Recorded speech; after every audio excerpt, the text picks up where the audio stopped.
Imagine militants taking over the Grand Mosque in Mecca. Hard to believe, right? But around 40 years ago, that's exactly what happened. Hello my friends, let's unpack one of Saudi Arabia's most influential historical events that fundamentally transformed the Gulf state.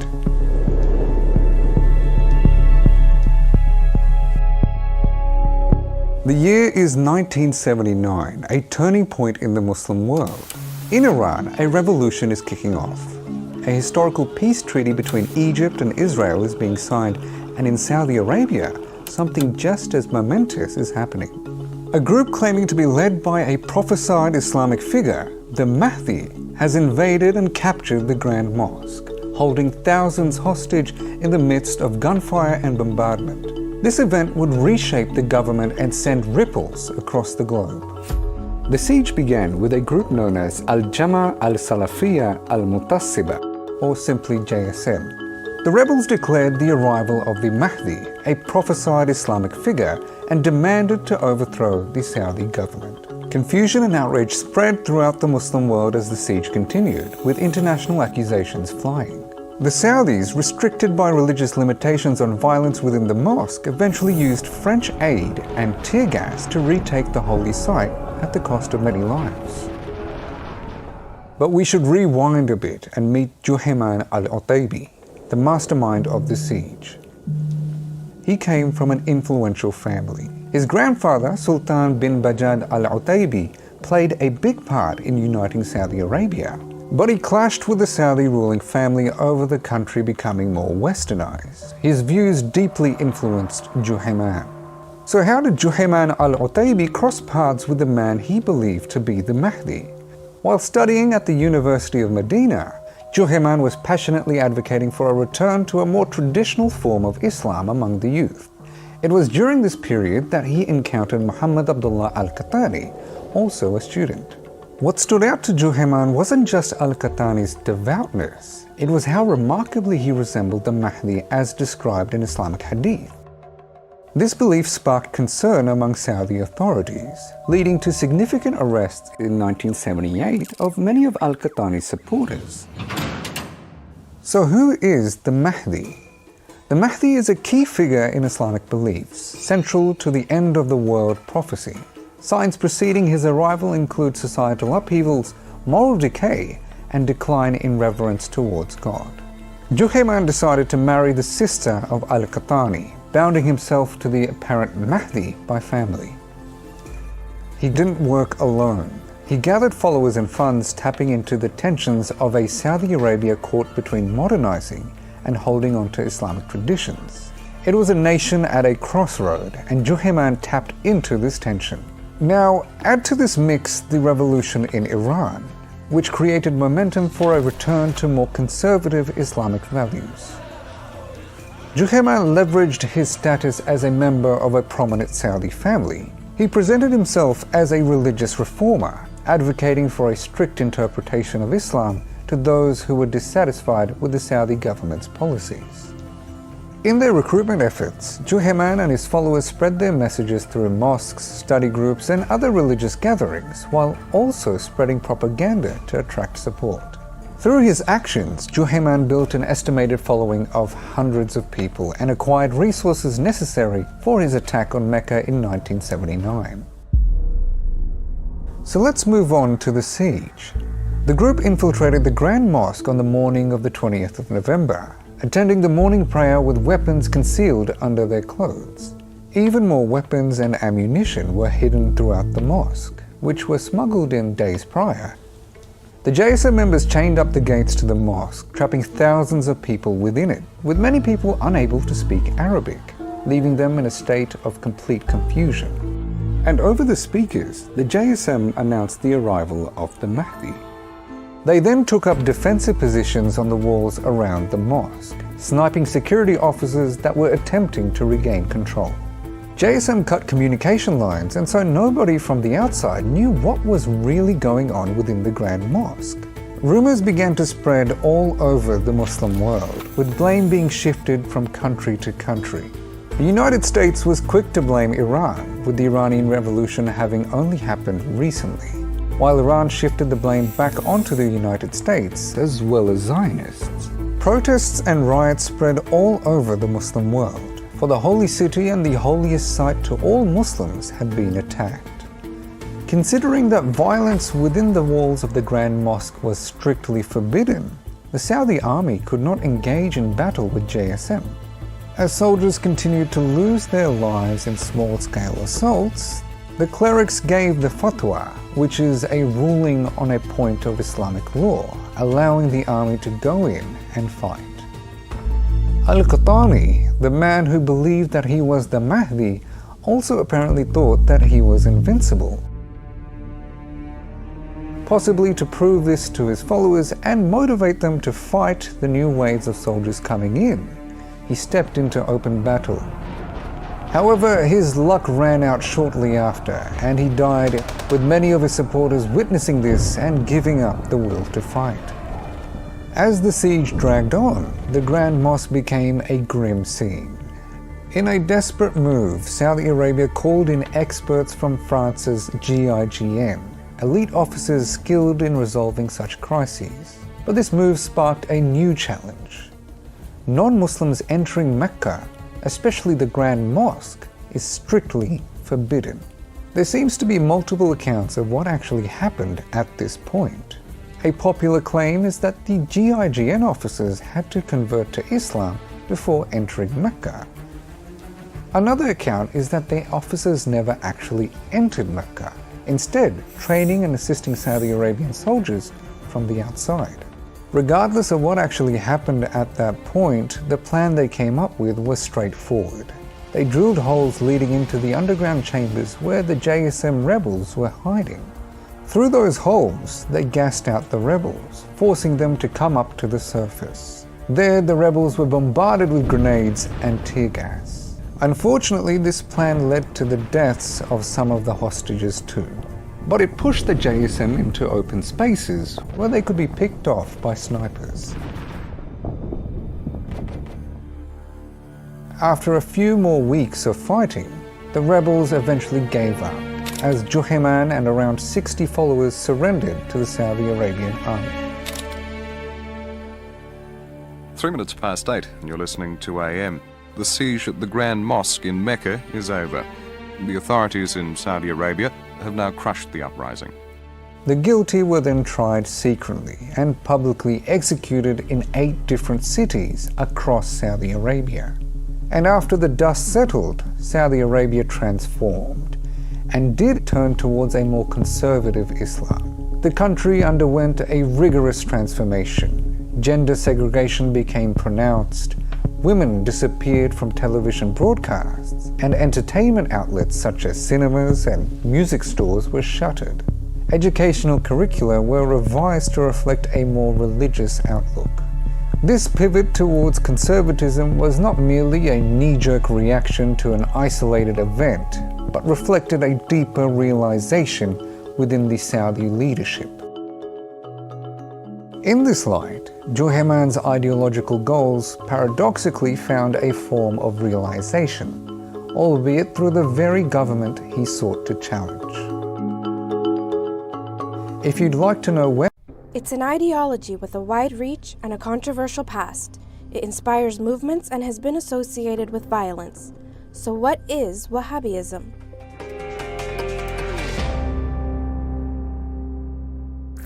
Wahhabism is named after its founder, 18th century theologian Muhammad bin al-Wahhab. He was born in 1703 in the city of Al-Uyayna to a family of clerics in a region of Arabia called Najd, about 70 kilometers northwest of Riyadh, the capital of modern-day Saudi Arabia. He founded the Wahhabi doctrine around 11 centuries after the advent of Islam, and was inspired by the well-known 13th century theologian Ibn Taymiyya. With his movement, Abdul-Wahhab said he wanted to bring Muslims back to what he felt were the basics of Islam, because according to him, they had deviated away from the pure religion. In Abdul-Wahhab's most famous book, Kitab al-Tawheed, or the Book of the Oneness of God, he emphasizes that any misplaced reverence is an assault on God's unity itself. Much of the book warns against anything that he felt could be perceived as shirk, or ascribing partners to God, including some practices that remain part of the cultural fabric of Islamic spirituality, such as intercession, devotion at graves, and drawing pictures or images. Abdul Wahhab's followers and his supporters say that Muslims had strayed so badly from the pure teachings of Islam that they started, deifying trees and saintly figures and so on and so forth. Abdul Wahhab's opponents say that there was nothing like that, that these people basically accuse good Muslims of being fallen Muslims. Yasser Qadhi, Dean of the Islamic Seminary of America, says he was very much inclined towards the ideology a few decades ago and understands its appeal, but now finds parts of it to be problematic. The original manifestation by Ibn Abdul Wahhab himself was actually not only quite militant, but also quite fanatical in its excommunication of pretty much the entire world. Ibn Abdul Wahhab viewed the Ottoman Empire as being a manifestation of a pagan, un-Islamic, non-Islamic, anti-Islamic empire. And that essentially meant that he viewed the entire world around him to be non-Muslims other than his own one group. So if you wanted to be a Muslim, you had to be with him. Now, this version is not taught anymore. This version has been completely reoriented. Modern adherents to the school do not view this at all. In fact, it's difficult for them to even imagine Ibn Abdul Wahhab would actually say things like this, even though, of course, it's pretty clear in his books.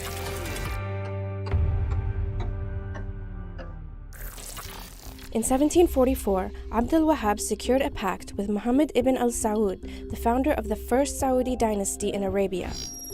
As the Ottoman Empire dissolved in the early 20th century, the al-Saud family was able to crystallize its power across both regions of what was then Najd and the Kingdom of Hijaz, and with the help of the British was able to create the Kingdom of Saudi Arabia in 1932. The initial agreement has been described as a political religious pact based on the purification of Islamic practices from popular religion, and an emphasis on strict monotheism. The Saud family has maintained its role of political and military leadership in the modern-day Kingdom of Saudi Arabia, with the descendants of Ibn Abdul Wahhab continuing to serve as religious advisors. إنما سعينا إن شاء الله فيما يظهر الحق ويعلو والأباطيل من تأمل الشيخ وتدبرها وقرأ كتبه رأى حقا أن هذه دعوة صالحة موافقة للكتاب والسنة وأن الله جل وعلا هيأ لها الإمام محمد سعود وأولاده فحموا هذه الدعوة وقاموا بها ونصروها وأيدوها. But many feel that this is exclusionary towards other schools of thought. If you read his writings and you go over his textbooks, if you have chosen to reject my teachings, then you have essentially chosen to reject Islam. PBS Frontline describes the Wahhabi creed in these words. For more than 2 centuries, Wahhabism has been Saudi Arabia's dominant faith. It is an austere form of Islam that insists on a literal interpretation of the Quran. Strict Wahhabis believe that all those who don't practice their form of Islam are heathens and enemies. And this Saudi scholar confirms the point.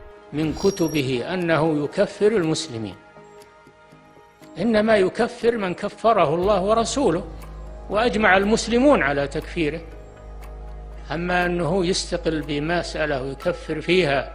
Aidan Bayram says in his academic paper, The Rise of Wahhabi Sectarianism and Its Impact in Saudi Arabia, they see other Muslims who do not think like Wahhabis as associating partners with God. Thus, their blood and goods are permissible for Wahhabis. It's terribly dangerous when you take a look at individuals from within the Muslim community utilizing rhetoric like that around takfir and calling one another a disbeliever. It creates obviously a lot of hatred, a lot of animosity, and really sort of so different than sort of the embracement of the importance of ummah and community within Islamic tradition.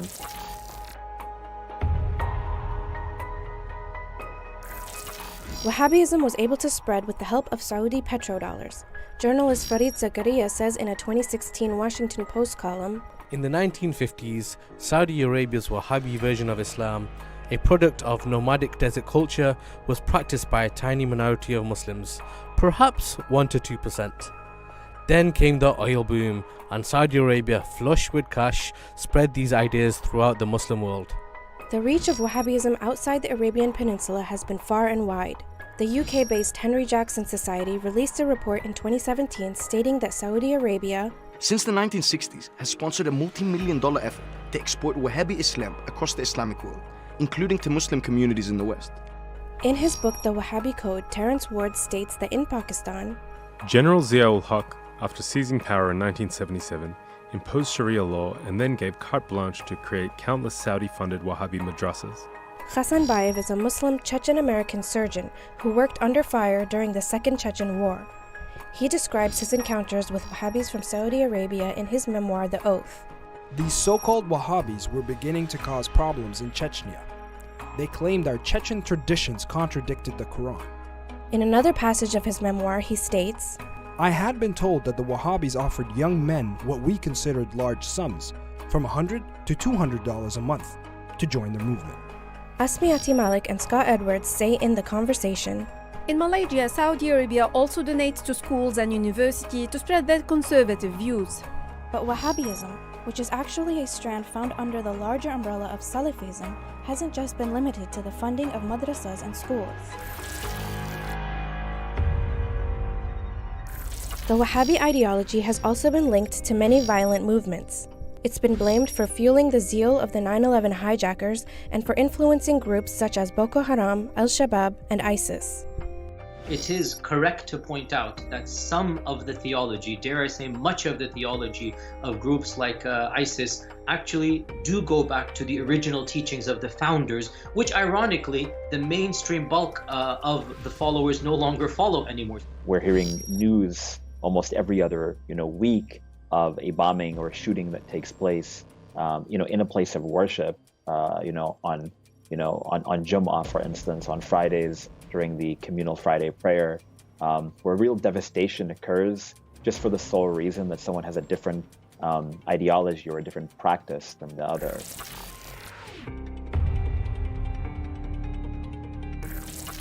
The rigid Wahhabi doctrine not only took away much of the faith's spirituality and soul, it also allowed for religious symbols of the past to be wiped out. Very extreme Wahhabi teachings have been responsible for the destruction of holy sites, and this has happened since they came into power. And the relics and the places of the Prophet ﷺ and the family of the Prophet and their homes and their spaces have been demolished by the Wahhabis over time. They have destroyed sites of Islamic history in service of their singular ideology. They did not consult the rest of the Muslim world about these issues.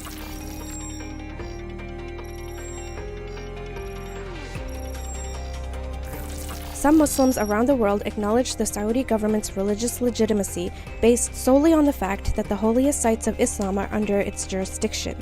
The great conundrum for most moderate Muslims is that the two holy cities of Mecca and Medina have been in Wahhabi hands for 90 years. Saudi money has strategically silenced virtually all criticism in the international media.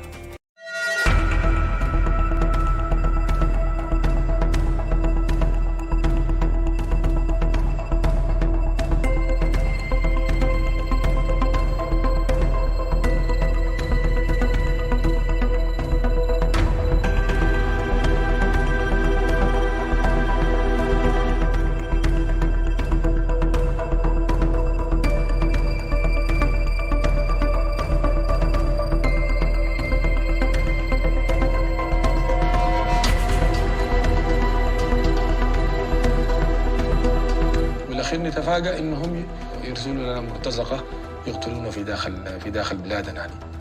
انا اريد ان اسال ما هو المسوغ الاخلاقي والقانون الذي بهم من اطراف المحيط ليقتلون في عدن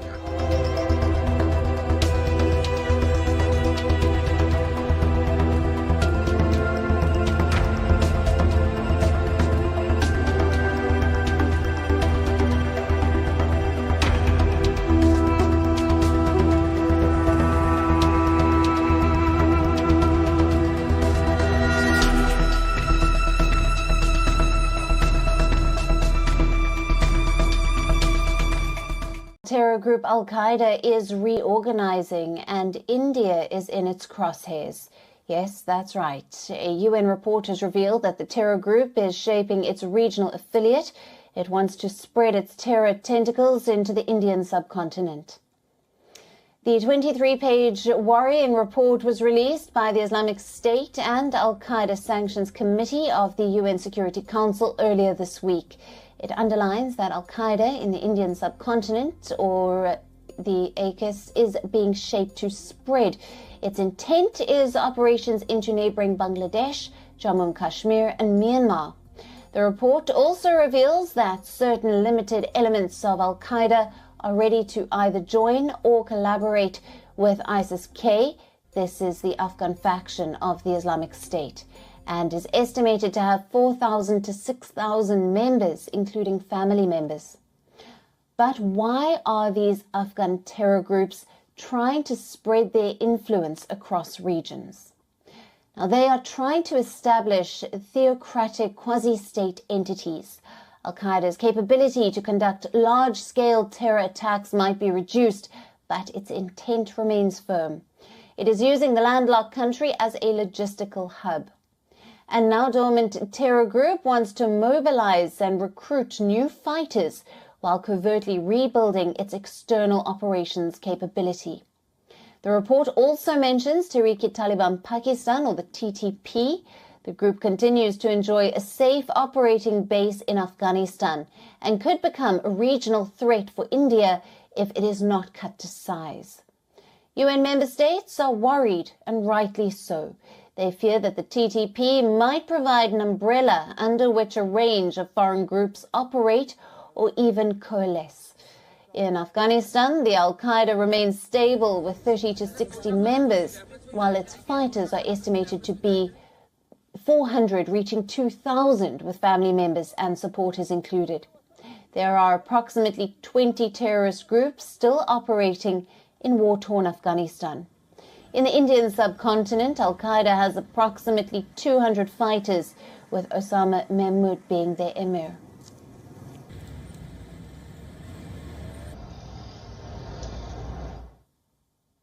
Now on to our next story. At its height, the Islamic State held about a third of Syria and 40% of Iraq. By 2017, ISIS lost 95% territory, including two big regions, Mosul, Iraq's second largest city, and the northern Syrian city of Raqqa, its nominal capital. But now with attacks in Russia, Iran and Turkey, the terror group is attempting a comeback. We also take a look at how India, the world's largest democracy, has so far managed to keep the threat at bay. But first, let's take a look at the tactics of the terror group in Asia. After its caliphate collapsed along with its centralized government in Raqqa and Mosul, the group fled to the hinterlands of the two fractured countries, Syria and Iraq. The United Nations says the ISIS 10,000 fighters, although the actual size is hard to quantify. Its fighters are scattered in autonomous cells. Its leadership is clandestine. Iraqi security officials say that the movement has formed sleeper cells that launch hit-and-run attacks. All key foreign fighters fled Iraq for countries like Afghanistan, Syria, and Pakistan. Many have joined Islamic State's Khorasan branch that is active along Iran's borders with Afghanistan and Pakistan. The group has been in decline in Yemen. ISIS extremists have carried out a string of attacks on Turkish soil, including a nightclub in Istanbul in 2017 that killed 39 people. Let's now take a look at the presence of the ISIS in Africa. In Libya, the group is weaker, having once held territory on the Mediterranean coast. However, it still exploits the country's ongoing conflict. A United Nations report estimated that 800 to 1,200 fighters loyal to the Islamic State in Egypt's Sinai province. In Uganda, militants from Islamic State allied rebel forces have staged attacks. Now, they include a massacre at a boarding school, the murder of a honeymooning couple, and a raid on a village that killed 3 people. The group that started as an uprising in Uganda has moved its operations to neighboring Democratic Republic of Congo. Several groups have also pledged allegiance to the Islamic State in West Africa and across the Sahel. Affiliates control areas in rural Mali, Niger, and northern Burkina Faso and North Africa. In January of 2023, the US military killed a senior Islamic State leader in northern Somalia. ISIS has so far failed to make significant inroads into India.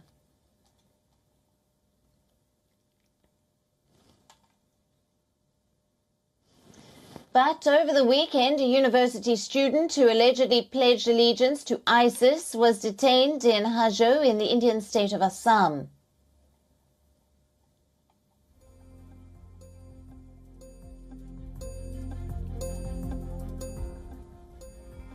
Recently, ISIS India head and an associate were arrested in Assam's Dhubri district when they entered from Bangladesh.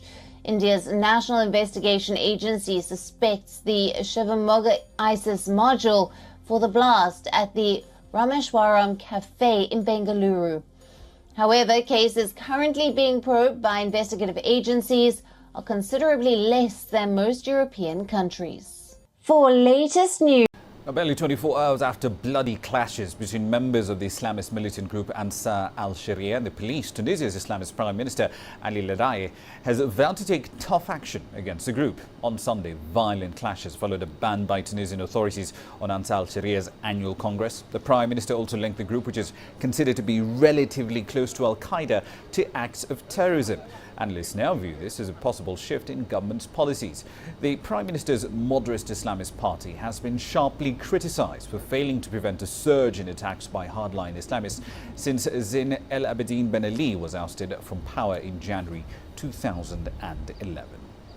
En Túnez, Al-Tieb Akili, quien es miembro de la Iniciativa Nacional por la Verdad, acusó a integrantes de la organización Ansar al Sharia de estar detrás del asesinato de los 2 dirigentes tunecinos. Según investigaciones realizadas por Akili, la organización islámica extremista Ansar al Sharia y miembros del partido An-Nahda participaron en el crimen de los 2 opositores tunecinos, Shukri Balid y Muhammad Brahimi.